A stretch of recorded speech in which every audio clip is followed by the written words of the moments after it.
Good morning students.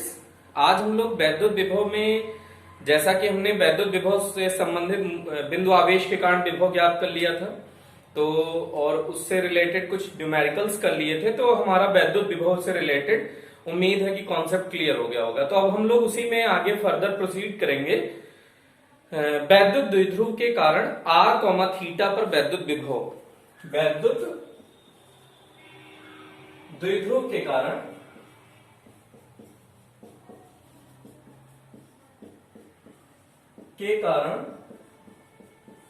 r, theta, r distance पर और theta कोण पर, तो r, थीटा पर वैद्युत विभव, r, थीटा पर वैद्युत विभव की गणना करनी है हम लोगों को। ये काफी इंपॉर्टेंट डेरिवेशन है बेटा, एकदम डिफरेंट टाइप का डेरिवेशन है और इसमें थोड़ा सा आपको बहुत ज्यादा कॉन्शियस होना पड़ेगा। आपने देखा था, अगर आप इसके हमारे पीडीएफ के नोट्स देखेंगे तो उसमें आप देखेंगे कि 2020 इसमें लिखा हुआ है और आप शायद बोर्ड के पेपर में इस साल आया भी था। तो इतना इंपॉर्टेंट डेरिवेशन है ये, तो ऐसे ही ये नेक्स्ट ईयर के लिए भी उतना ही इंपॉर्टेंट है जितना अभी एक इंपॉर्टेंट था। तो इसको एकदम सीरियसली आप देखिएगा। सबसे पहले इसमें हम लोग वैद्युत द्विध्रुव का निर्माण करते हैं। तो ये रहा आपका वैद्युत द्विध्रुव, ए बिंदु है और ये बी बिंदु है। यहां पर हम इसको -q रख दीजिए और इसको +q रख दीजिए। तो -q और +q आवेश परिमाण में समान है और प्रकृति में विपरीत है और एक दूसरे से कुछ निश्चित दूरी पर रखे हैं। उस निश्चित दूरी को हम लोग कह रहे हैं 2a, डिस्टेंस 2a है, आप ऐसे सोच लीजिएगा। ये डिस्टेंस 2a है, तो कुछ दूरी पर रखे हैं, तो इससे बने निकाय को वैद्युत द्विध्रुव कह रहे हैं। तो वैद्युत द्विध्रुव, अब अच्छा, चाहे वैद्युत क्षेत्र की तीव्रता ज्ञात करनी हो या वैद्युत विभव ज्ञात करना हो, हमेशा ध्यान रखिएगा द्विध्रुव के कारण जब भी ज्ञात करना हो तो जो दूरी दी जाती है वो उसके मध्य बिंदु से दी जाती है, अर्थात दोनों आवेशों के केंद्र बिंदु से। जैसे इसने कहा कि x दूरी पर वैद्युत विभव ज्ञात कीजिए, तो आप द्विध्रुव के कारण x दूरी पर वैद्युत विभव ज्ञात करना है, तो वो x दूरी कहां से लेंगे बेटा? दोनों आवेशों के मध्य बिंदु से लेंगे वो x दूरी, चाहे अक्षीय में कहा हो चाहे निरक्षीय में कहा हो। तो अक्षीय और निरक्षीय ही यहां पे भी पूछेगा। तो हम लोगों को बिंदु O से किसी थीटा कोण पर, ये कोई थीटा कोण है और इससे r दूरी पर वैद्युत विभव ज्ञात करना है बेटा। तो ये थीटा हो गया, r दूरी हो गई, तो इसीलिए लिखा जाता है r, थीटा पर वैद्युत विभव। तो इसको समझने की कोशिश करिएगा। ये अब हमको इतना इंफॉर्मेशन गिवन है, अब हमको वैल्यू ज्ञात करनी है। तो अब हमें जैसे इस बिंदु A के कारण P पर, अगर यहां कुछ इसे P मान लें, तो A के कारण P पर विभव ज्ञात करना है, B के कारण P पर विभव ज्ञात करना है। तो विभव ज्ञात करने का सूत्र होता है K इंटू स्रोत आवेश बटे स्रोत आवेश से उस बिंदु की दूरी जहां वैद्युत विभव ज्ञात करना है। तो स्रोत आवेश से उस बिंदु की दूरी जहां विभव ज्ञात करना है, तो हमको ये दूरी चाहिए। तो बेटा ये दूरी गिवन नहीं है, इसलिए इसको हमने अपने मन से यहां से ये मान लिया है कि ये दूरी r1 है और ये दूरी गिवन नहीं है, ये r2 मान लिया है बेटा। तो ये r1 r2 हमने माना है, तो इसका मतलब ये डेरिवेशन का जब रिजल्ट आए तो उसमें इन्वॉल्व नहीं होने चाहिए। मतलब आंसर जो आना चाहिए वो r के फॉर्म में आना चाहिए, थीटा के फॉर्म में आना चाहिए, लेकिन r1 और r2 उसमें इन्वॉल्व नहीं होने चाहिए। इस बात का आपको विशेष ध्यान रखना है और इसी बात को अगर आप ध्यान रख पाते हैं तो ये डेरिवेशन बहुत ही सिंपल है। तो अब स्टार्ट करते हैं। A बिंदु के कारण P पर वैद्युत विभव, A पर स्थित -q आवेश के कारण बिंदु P पर वैद्युत विभव, इसको हम लोग VA लिख रहे हैं बेटा। K इंटू -q अपॉन, यहां से वहां तक की दूरी क्या है? r1 है बेटा। और समीकरण 1 मान लिए जहां k इक्वल्स 1/4πε0। इसी प्रकार +q के कारण बिंदु P पर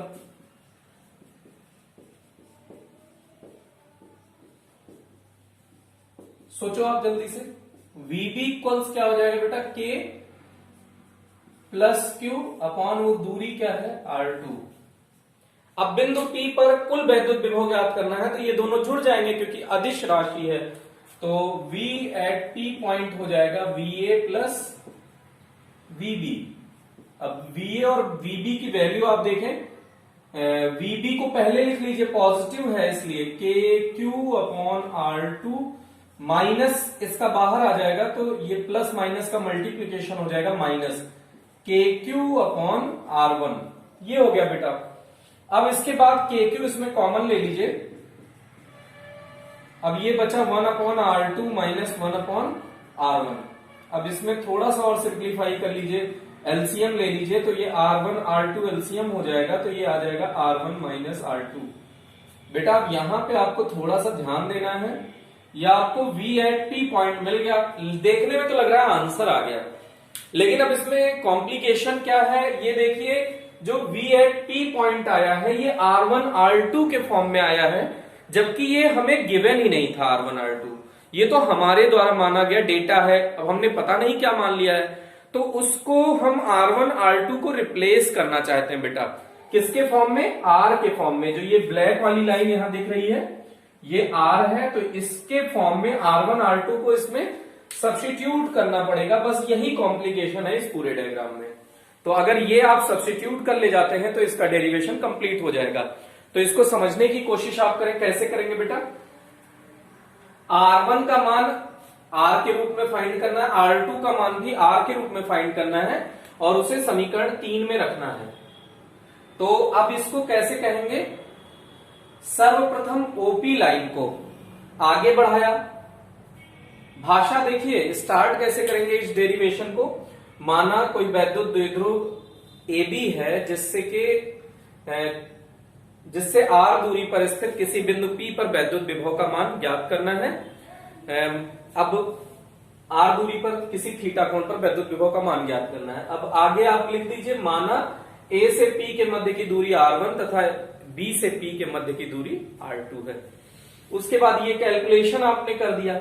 अब उसके बाद फिर से समझने की कोशिश करिएगा, इसमें जो ये R वाली लाइन है ये इसके इक्वल हो जाए। कैसे इक्वल हो जाए, देखो बेटा, ये एक लाइन है, ये एक लाइन है, ये दोनों हम बराबर करना चाहते हैं। तो कैसे बराबर करें, या तो इसको कट कर दो, तो ये थोड़ा सा तरीका सही, ये सही तरीका। आप देखिए ये लाइन आपको बराबर दिखने लगी होगी, तो अगर अब आप कह सकते हो कि ये इतनी बड़ी जो लाइन है वो इस पूरी लाइन के इक्वल है। तो कुल मिला के हमको इसको अगर आगे प्रोसीड करके इस लाइन के बराबर कर दें, इसी तरह से ये वाली लाइन छोटी है तो इससे यहां पे अगर लंब डाल दीजिए, जैसे ये देखिए, ये N पॉइंट अगर हमने यहां से नॉर्मल ड्रॉ कर दिया, तो ये जो R2 है, समझने की कोशिश करना बेटा, ये देखिए R2 हमारा इस पूरे R में से अगर OM घटा दें, R देखो इतना है बेटा, अगर उसमें से OM घटा दें तो ये BP और NP बराबर हो जाएगा कि नहीं हो जाएगा। समझने की कोशिश करो, यही समझने लायक पॉइंट है। जैसे यहां पे देखो NP और BP बराबर दिख रहे हैं ना बेटा, तो OP में से अगर OM घटा दें तो NP मिल जाएगा बेटा। देखो OP में से OM घटा दो तो NP मिला, और ये BP NP के इक्वल है, तो अपना काम हो जाएगा, इसका मतलब है। इसी तरह से अब इसमें थोड़ा सा और सुधार करने की जरूरत है। अगर इसी को हम थोड़ा सा और फर्दर प्रोसीड कर लें, इसको आप समझने की कोशिश करिए। ऐसे हमने प्रोसीड कर लिया, अब यहां से अगर लंब डाल दिया, ये लाइन देखिए, यहां से ये लंब डाल दिया M, तो अब ऐसा देखने से ही आपको पता चल रहा होगा, चित्र देखिए कि AP और MP इक्वल है, AP और MP इक्वल है। तो अब अगर ये टोटल दूरी यहां से यहां तक R है, तो OP में अगर OM जोड़ दें, OM plus OP equals AP, तो R1 की वैल्यू किसके बराबर हो जाएगी बेटा? OM और प्लस OP के बराबर हो जाएगी। समझ में आया इतना? अगर इतना समझ में आ गया है तो इसका कॉम्प्लिकेशन समाप्त हो गया है। तो सबसे पहले ये थीटा है तो ये भी थीटा होगा। अब हम लोग इसकी वैल्यू फाइंड करना चाहते हैं, तो त्रिभुज OBN से देखो थीटा के सामने वाला लंब हो गया, ये दूरी टोटल 2a है, तो ये दूरी क्या होगी बेटा? a। तो कर्ण पता है, आधार पता है, तो आधार और कर्ण में क्या संबंध होता है बेटा? Cos theta. तो कॉस थीटा बराबर आधार बटे कर्ण a। तो ON का मान आपको मिल गया a cos थीटा। इसी प्रकार आप कैलकुलेट करें तो ये दूरी a है पूरी, और ये थीटा के सामने वाला लंब हो गया, तो ये आधार हो गया। तो आधार चाहिए, कर्ण पता है, तो आधार और कर्ण में क्या संबंध है बेटा? cos थीटा बराबर, ये त्रिभुज लिख दीजिए कि त्रिभुज OAM से cos थीटा बराबर आधार कितना है? MO अपॉन कर्ण। तो ये MO का मान भी मिल गया अपन को a cos थीटा। अब इसमें समझने की थोड़ी सी और बात रह रही है। देखो बेटा, अगर हम ऐसे कहें, ये डायग्राम के इधर देखिएगा, अगर हम कहते हैं कि जो AP की वैल्यू है वो इक्वल है OP plus OM, OP plus OM के, तो इसमें कोई प्रॉब्लम नहीं होनी चाहिए बेटा। AP का मान कितना है? R1। OP का मान कितना है? OP का मान कितना है? R प्लस OM आपने यहां से निकाला है, देखो OM या MO एक ही बात है। OM का मान है a cos थीटा, तो ये R1 मिल गया आपका। इसी प्रकार इधर देखिए, BP की वैल्यू किसके बराबर है बेटा? BP इक्वल्स, ये BP NP के बराबर है। तो NP तो हमको पता नहीं है, लेकिन अगर OP में से ON घटा दें, OP में से अगर ON घटा दीजिए, ये OP पूरा है में से अगर ON घटा दीजिए तो NP नहीं मिल जाएगा, सॉरी NP, हाँ BP इसके बराबर, तो NP मिल जाएगा। NP इसके बराबर है, ये दिख रहा है, ठीक है। तो OP का मान कितना है बेटा? O से P तक का मान है R माइनस ON का मान अभी हमने निकाला है, देखिए ON का मान है a cos थीटा, तो R minus a cos theta हो गया। तो R1, ये BP का मान है R2, BP का मान है R2, तो अपन को R1 मिल गया, R2 मिल गया। अगर R1 R2 मिल गया बेटा तो इसे सब्स्टिट्यूट कर दीजिए, आंसर ले लीजिए। तो पहले इतना डेरिवेशन जो इंपॉर्टेंट है वो देखिए, उसके बाद आपको थोड़ा सा अब यहां पे कैलकुलेशन करनी है। R1 R2 के मान, समीकरण R1 व R2 के मान समीकरण 3 में रखने पर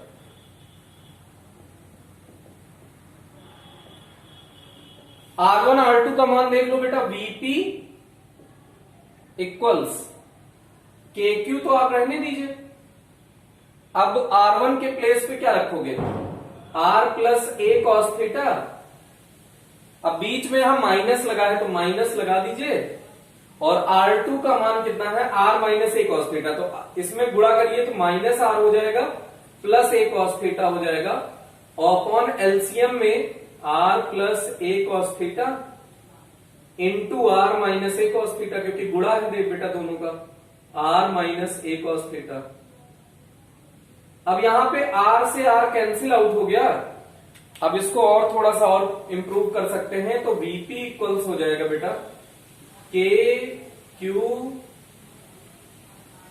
2a cos theta upon a plus b into a minus b. Math में ये फॉर्मूला होता है बेटा, a plus b into a minus b का फॉर्मूला देखिए, a plus b into a minus b का फॉर्मूला होता है a square minus b square. इस अगर r को a मान लीजिए और a cos थीटा को b मान ले, तो ए स्क्वायर माइनस बी स्क्वायर, तो are square minus a square cos square theta. ये हो गया बेटा। अब यहां पे चित्र से स्पष्ट है आर का मान बहुत अधिक है ए कॉस थीटा से। यहां R is greater than A cos theta, तो are square is much much greater than A square cos square theta. तो ए square cos square theta nearly equals हम 0 मान सकते हैं, नेग्लेक्ट कर सकते हैं। आर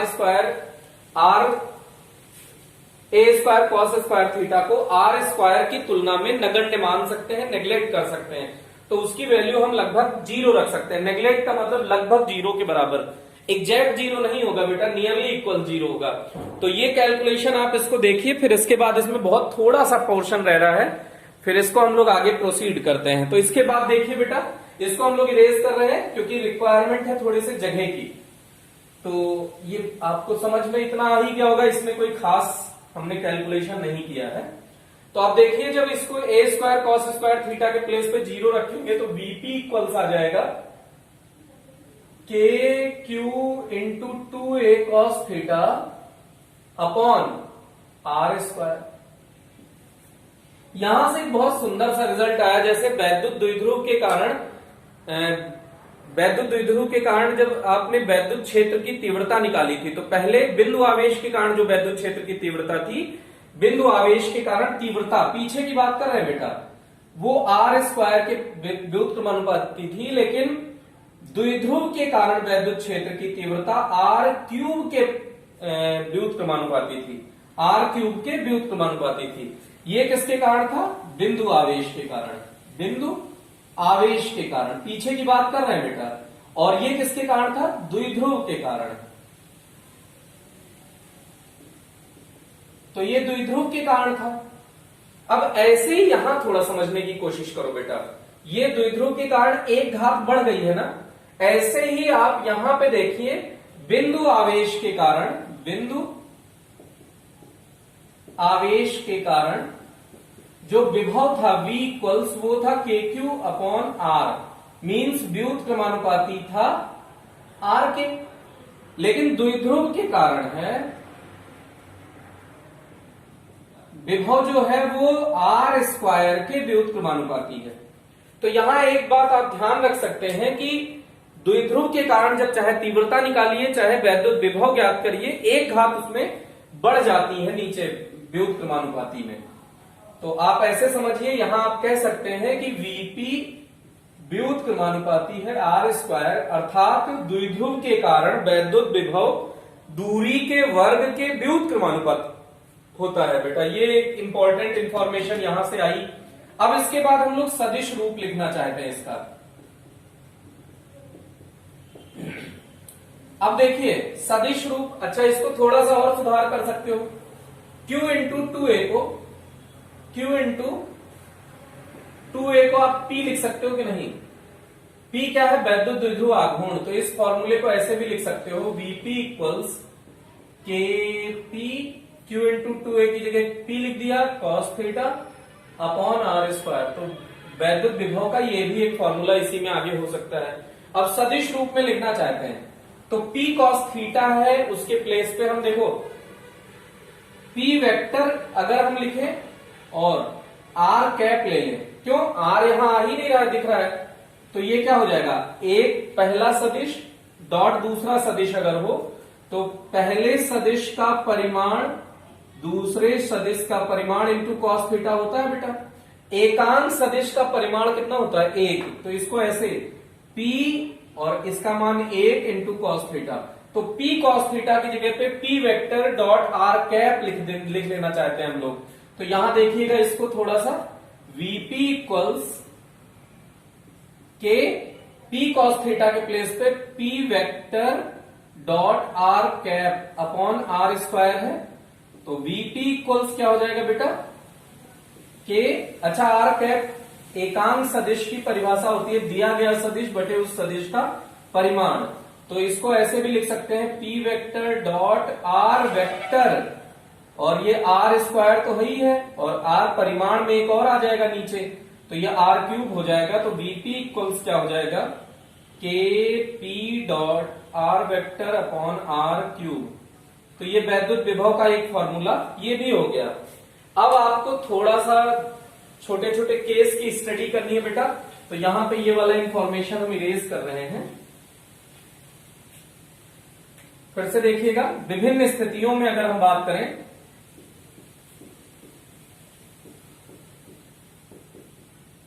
तो पहली स्थिति है अक्षीय स्थिति। अक्षीय स्थिति क्या होती है बेटा, जैसे ये द्विध्रुव है माइनस क्यू प्लस क्यू, तो इससे इस लाइन पर कहीं हम वैद्युत विभव ज्ञात करना चाहते हैं। ये ए बी है किसी पी पॉइंट पर, तो इसको अक्षीय स्थिति। तो आप देखो ये वाला अगर ये आर ऐसे नीचे आते आते तो इस लाइन पे आ जाएगा, तो इसका मतलब थीटा इस स्थिति में 0 हो जाएगा, 0 डिग्री।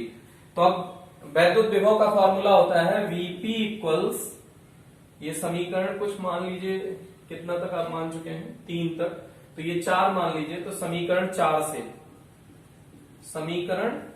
4 से k p cos 0 upon r square, तो वीपी इक्वल्स आ गया k P upon r square. ये हो गया अक्षीय स्थिति में बेटा।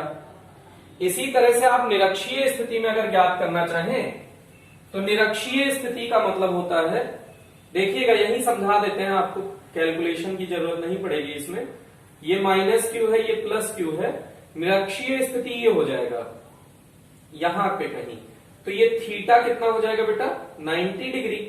तो इसी फॉर्मूले में अगर रखें के पी कॉस 90, तो कॉस 90 की वैल्यू 0 हो जाती है। तो निरक्षीय स्थिति में वीपी क्या हो जाएगा बेटा, 0 हो जाएगा। तो ये याद रख लीजिए कि निरक्षीय स्थिति में वैद्युत विभव द्विध्रुव के कारण शून्य होता है। द्विध्रुव के कारण निरक्षीय स्थिति में वैद्युत विभव का मान शून्य होता है। तो ये आपको ध्यान रखना है। तो इस तरह से ये कंप्लीट डेरिवेशन हो गया है इसका। एक बार इस डेरिवेशन को वीडियो पॉज करके खुद से ट्राई करने की कोशिश करें। कंप्लीट डेरिवेशन 1 बार 2 बार 3 बार कई बार आपको मतलब लग सकता है। अगर आपने अच्छे से सीखा होगा तो एक बार में आप डिराइव कर लेंगे। इस तरह से ये डेरिवेशन काफी इंपॉर्टेंट है बेटा। इसको आप देख लीजिएगा, आप वीडियो पॉज करके आप इसको कैलकुलेट करें तब आगे बढ़े। अब इससे रिलेटेड एक छोटा सा न्यूमेरिकल कर लेते हैं।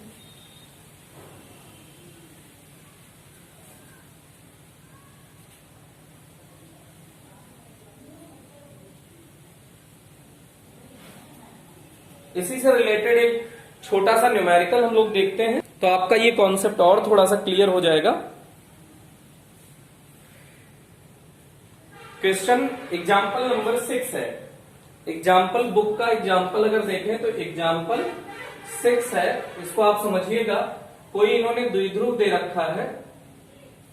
ये द्विध्रुव है, 2 बिंदु आवेश 8 गुणा 10 की घात -19 coulomb, 8 into 10 to power -19 coulomb और -8 इंटू 10 टू पावर -19 कूलम।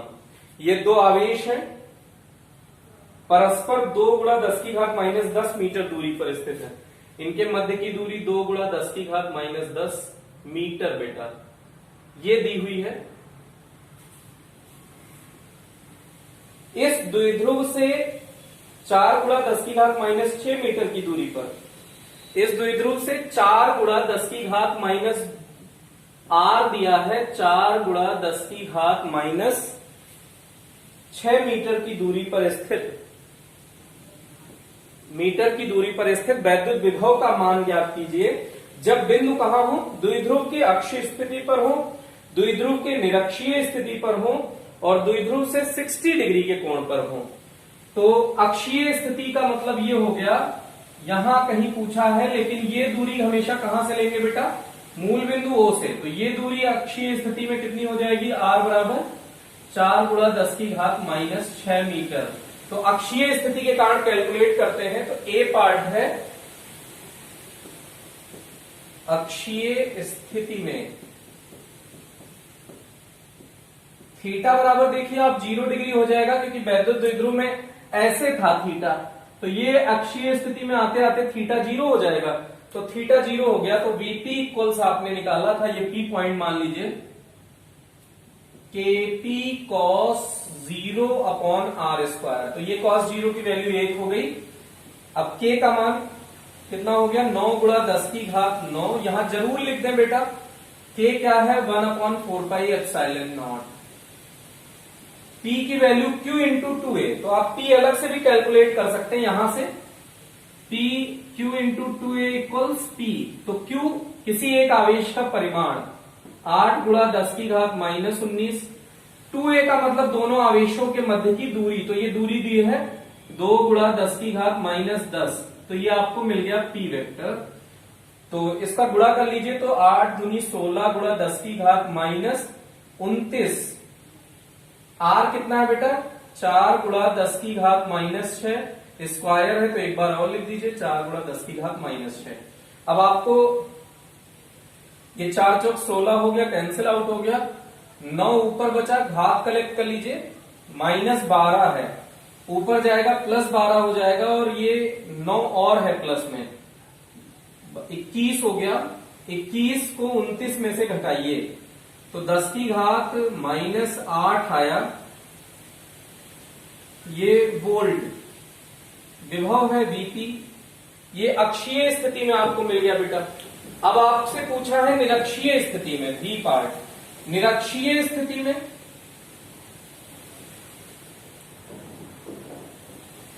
आप जानते हैं निरक्षीय स्थिति में थीटा बराबर 90 डिग्री हो जाएगा, तो वीपी इक्वल्स हो गया KP cos 90 upon r square. तो ये कॉस 90 की वैल्यू 0 हो गई, तो डायरेक्ट वीपी की वैल्यू ही 0 हो गई, तो इसको कैलकुलेट करने की जरूरत नहीं है। इसमें तीसरा केस आपसे पूछा है कि थीटा इक्वल 60 डिग्री पर आप बताइए, तो थीटा इक्वल 60 डिग्री के लिए हम लोग यहां कैलकुलेट कर लेते हैं, ये सी पार्ट यहां कैलकुलेट कर लेते हैं। जब थीटा इक्वल 60 डिग्री, तो वीपी इक्वल्स क्या हो जाएगा, KP cos 60 upon r square. KP upon r square की वैल्यू आपने यहां देखिए, कॉस 0 के मान 1 हो गया था, तो केपी अपॉन आर स्क्वायर, तो केपी अपॉन आर स्क्वायर आपने कैलकुलेट किया 9 गुणा 10 की घात माइनस 8, और इंटू कॉस 60 की वैल्यू 1/2, तो केपी अपॉन कॉस थीटा की वैल्यू आप इसे कुछ समीकरण मान लीजिए, समीकरण 1, तो केपी अपॉन आर स्क्वायर की वैल्यू डायरेक्ट यहां से रख लीजिए, 9 गुणा 10 की घात माइनस 8 और 1/2 यहां पे कर दीजिए, तो ये 4.5 into 10 to power minus 8 volt इसका आंसर आ गया बेटा। तो ये इसके सी पार्ट का आंसर था।